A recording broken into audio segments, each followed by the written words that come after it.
So that's a good question. Like when we compare it to the market, should we try to do some model adjustments so that we use CAPM and we compute the beta and we adjust it for that? Yeah, what do you think? I think case teaching way dominates traditional teaching because I think the students learn so much more. I think they have fun and then they engage and they take ownership.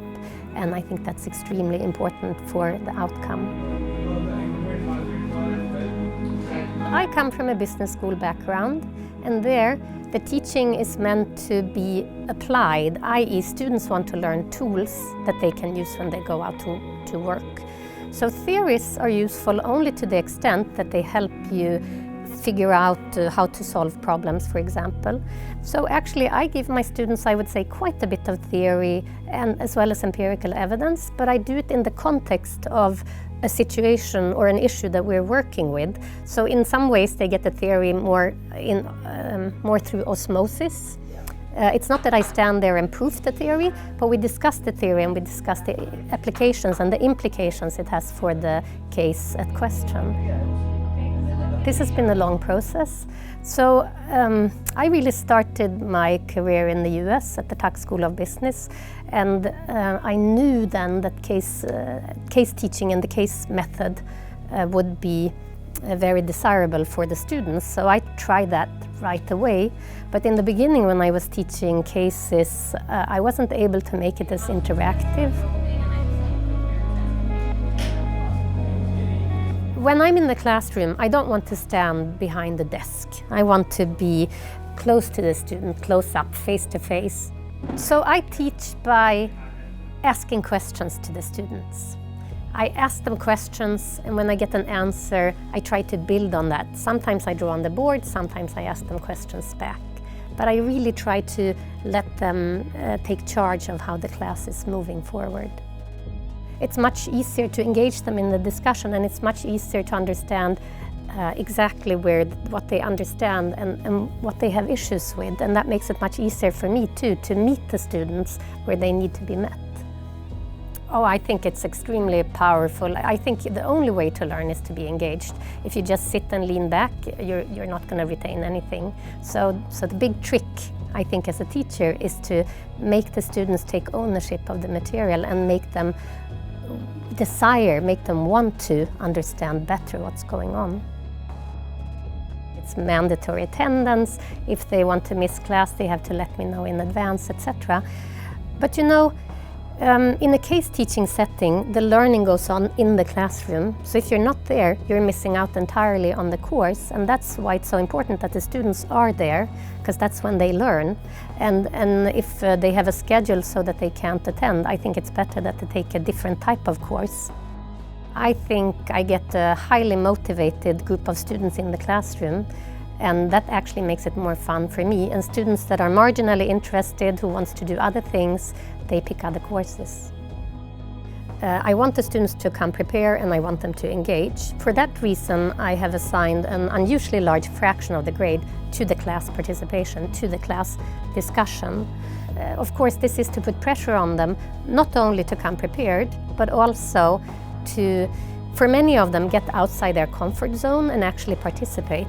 And I've had feedback from several students, in particular here in Norway, who said that in the beginning they were incredibly scared of revealing their ignorance or saying something stupid, and after having engaged in the class discussion have become way more comfortable and self-confident in this type of situation.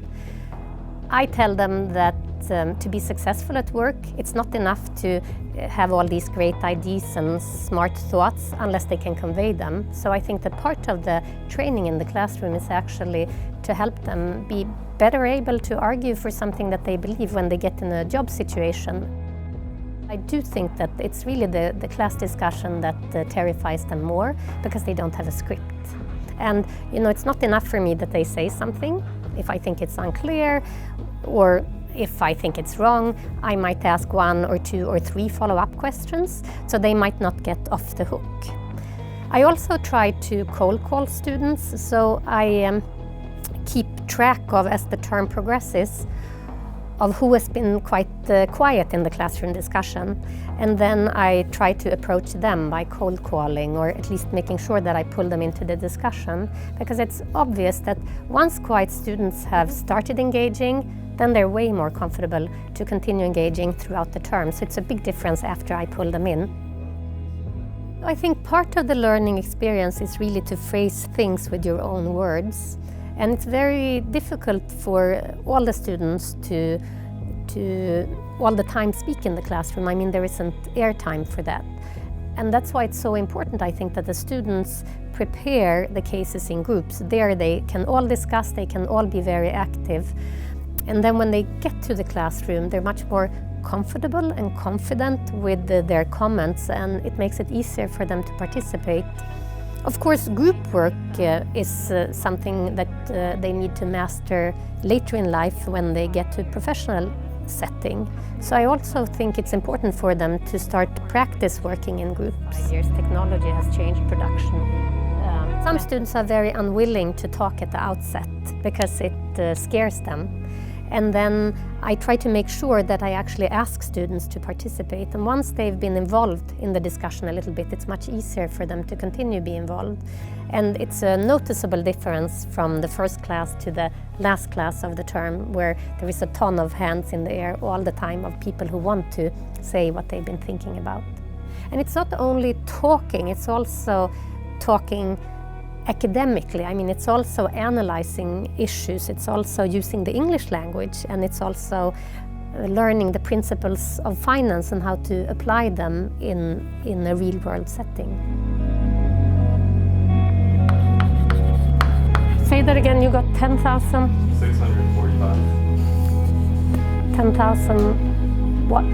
My teaching changes a little bit from year to year, and I always test new things. I test new cases. This year I've added a simulation where they're actually going to play an M&A game interactively on the internet together.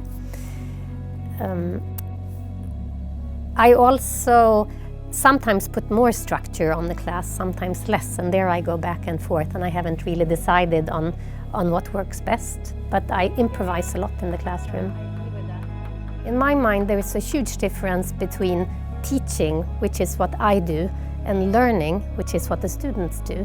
And I think with case teaching, you really engage the students so that they take ownership of the learning process. It's not only about what I say, it's about what they think and how they engage in the material. Interactive learning is for me when the students actively engage in the classroom discussion, they participate. So it's not that I only stand there telling them things, because if I was going to tell them things, they might as well watch a movie or read a book. What's powerful in the classroom is that we're there face to face, and they can actually discuss things that they are thinking about. One of the things that's difficult as a case teacher is that we are so used to being in command of the classroom. So when someone asks a question, I think as a professor you just want to answer, partly because we're used to do it, but we also want to show that we know the material.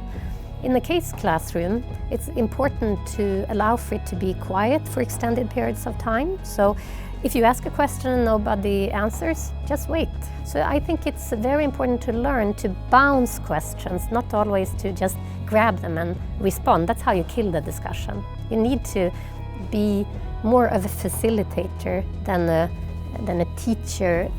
Of course, I comment on things, but I try not to answer everything myself. I think it takes much more energy in the case classroom because you need to allow the students to take the class in a direction, and at the same time you need to control that that direction is actually consistent with what you want to teach them and where you want to go. So you have this planning going on in the back of your mind all the time as you're still running the discussion, and sometimes you have to take it back and sometimes you allow it to take a tangential direction depending on how important you think it is and how engaged the students are in this particular direction. It's extremely rewarding to teach cases, I think. When I lecture, after some time, I think it starts getting more and more boring. But the discussion wakes me up, it keeps me on my toes, it also engages me, so I think it creates a lot of energy in the classroom, and yeah, it's really fun to teach cases.